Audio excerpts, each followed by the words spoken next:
Hello beautiful people, how's it going? Welcome to my top 10 movies of 2021. I've been wanting to do movie reviews for a really long time now, and I thought that this would be a really great start to 2022 by mentioning all of the movies that I watched in 2021 that I wanted to talk about but was too lazy to. Before we started with the official top 10, I wanted to mention some honorable mentions that I think should be mentioned in this list, and the first being Zack Snyder's Justice League. The only reason that I didn't put this movie in my top 10 list is simply because this movie was not released theatrically, so I didn't have that similar experience where I was just watching it plain and simple. I actually reacted to that and I really loved it. I think Zack Snyder really gave us the Justice League movie that we all wanted and we all hoped for, and I was just really happy for all of the fans that were championing releasing the Snyder Cut, and that was just kind of a celebration of film in my opinion, and I really loved it. I know a lot of people didn't like Halloween Kills, but I just had a good time with it in theaters. It's one of those movies where I reacted to the original on my channel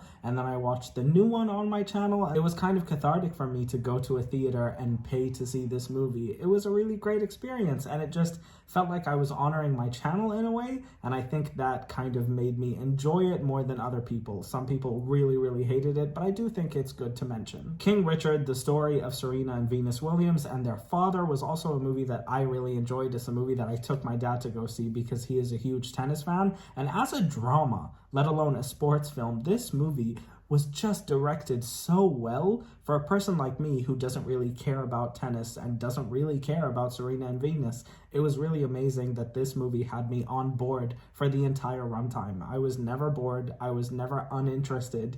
It was really great. And here we go. Here's the controversial pick for an honorable mention, and that's Dune. Look, I really like Denis Villeneuve as a director. So many of his films are ones that I enjoyed, and I know that Dune has a huge fan base, and a lot of you guys were asking me to react to it, but I watched it in theaters 3 weeks beforehand because it came out so early worldwide. I'm gonna be honest, this movie was visually the best movie I watched all year. It was stunning. However, the fact that you took the first quarter of the book and turned that into a movie made it feel like nothing really was happening. It was a lot of great shots, a lot of amazing cinematography, a lot of amazing performances, especially from Timothée Chalamet. However, it was not a complete story, and I really didn't feel like we even got an interesting climax.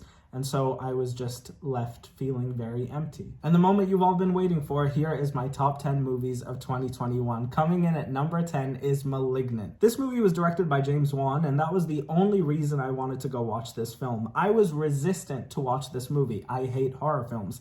I get easily scared. I feel very uncomfortable. I'm covering my eyes for most of the time. However, with Malignant, I am so lucky to have been forced to go see this film. This movie offers one of the greatest plot twists I've seen this year. It wasn't the greatest plot twist of all time, but I will say if you haven't seen it, I highly suggest you guys go check it out if you like campy horror movies. I didn't know what camp was before I saw this film, but coming out of it, I realized that camp is the best version of horror. This movie was absolutely bonkers. It's almost as if James Wan wanted to take a movie seriously, but decided, no, we're gonna go all out. The performances were great, the plot twist was great, the cinematography is really great, and I really love the whole red aesthetic of the film. I think it works really well, and this is a movie that I highly suggest you guys go watch. In 9th place, we have Last Night in Soho. Edgar Wright is one of my favorite directors of all time. However, I've only seen one of his films, and that's Scott Pilgrim vs. the World. However, Scott Pilgrim is one of my favorite movies of all time. It goes in my top 10. So as you could imagine, I was really excited to go watch this film.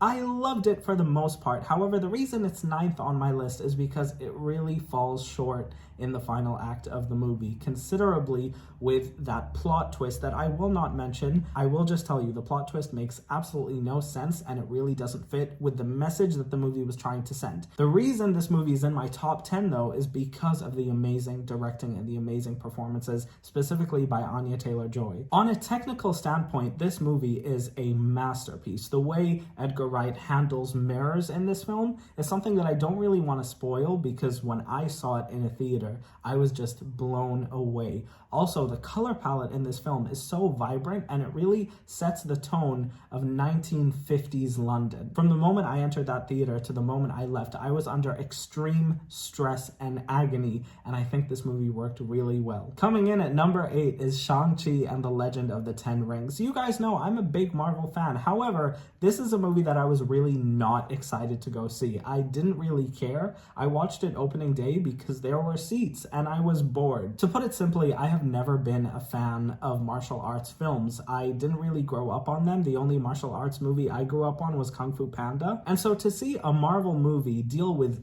this kind of familial drama while giving us an amazing Marvel film that deals with a superhero coming of age and dealing with his father, it was just done really well, and it was a lot of fun. I know that a lot of people said this was the best Marvel movie of this year. Unfortunately, I disagree, but I do think it was really great. And Simu Liu as Shang-Chi is such a genuine sweetheart. You fell in love with him in this movie. It's one of those Marvel films that makes you really excited to see where this character goes in the future, knowing that it's the MCU and everything connects. I also thought the powers he got with the 10 rings in general and that huge dragon was just something to behold. If I had anything else to say, I wouldn't say this movie is in my top 5 Marvel movies of all time. It's not even close, but I do think it was a really great time at the cinema, and it was something I really needed at the time, and I think this movie really accomplished in what it was trying to give us, and what it was trying to give us was a really fun superhero movie. In 7th place, here we go, we have Venom Let There Be Carnage. This is another movie that I went to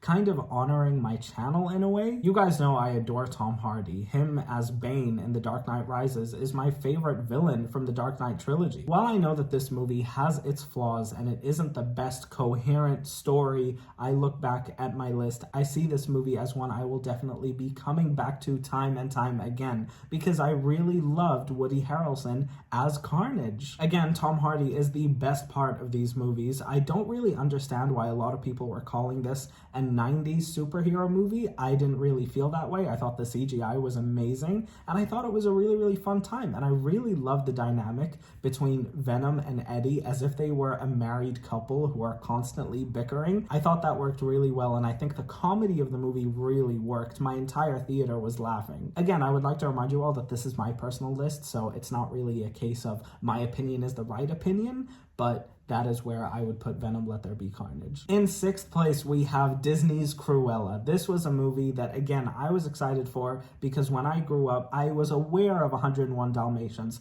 I didn't watch it, but it was something that my sister and my cousins and my older cousins all watched together, and I just sat in the corner playing with my Harry Potter toys. The reason this movie is so high up on my list is because of how much I respect Disney for giving us such a mature film that is based on a cartoon character. This movie doesn't constitute a typical Disney remake. This is a film that really went above and beyond, trying to give us something new and fresh. From the first 10 minutes, you are introduced to this idea that this movie is a heavy drama that is also infused with an amazing soundtrack and amazing visuals and costume design. In terms of costume design, this is the best movie of 2021 in my opinion. The outfits were fabulous, and the entire movie was basically a war between Emma Stone and Emma Thompson. You guys know I love Emma Thompson from Harry Potter, but what you may not know is I also grew up with her through Nanny McPhee, and so seeing this woman take on this kind of role, a very Devil Wears Prada-esque kind of story, I think it worked really well, and this movie kind of stuck with me after it was done. There were times when I was younger where I felt like I was Cruella in a way, and because of this movie ranks really high. Emma Stone is just a phenomenon. She is an amazing actress, and she's proved this to us time and time again, and I really think the role of Cruella fit her very perfectly. Coming in at number 5 is Ghostbusters Afterlife. You guys know that when I reacted to the Ghostbusters movies for the first time, my life changed entirely. You guys should check those reactions out if you haven't already. This movie gave me everything I wanted as a new Ghostbusters fan. I am not going to spoil anything, but let's just say this movie honors the original 2 so well, specifically the first one, and it gives us a new cast that doesn't necessarily feel forced.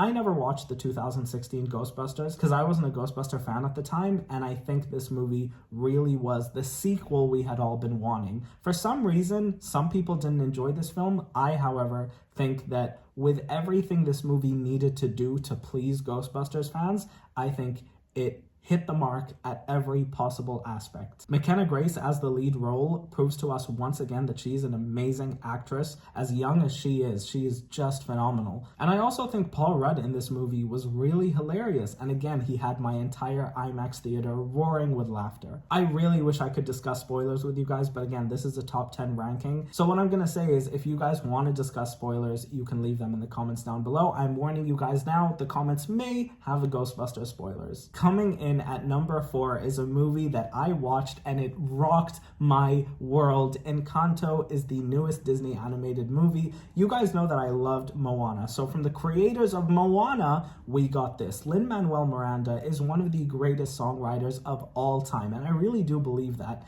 He gave us a soundtrack that is so beautiful and so fitting to this story that I just couldn't resist listening to it every single day since this movie came out, literally till this morning. I really like the way Disney is currently incorporating different cultures into their Disney films. We got Colombian culture with Encanto, we got Hawaiian culture with Moana, and hopefully, inshallah, we will continue to delve into the real world and kind of branch away from the typical Disney princess trope. This movie, on an emotional standpoint, really gripped me because I feel as an Arab person, I relate to that kind of family pressure that all of us must deal with, and it's really beautiful the way this movie conveyed how important it is to have a good relationship with your family members. In fact, I would say the entire plot and the climax revolves around that theme, and I think for children that is something really beautiful to witness, and for adults it's even more important to remind us of what is important in life, and I really think that this movie did it in the best way possible.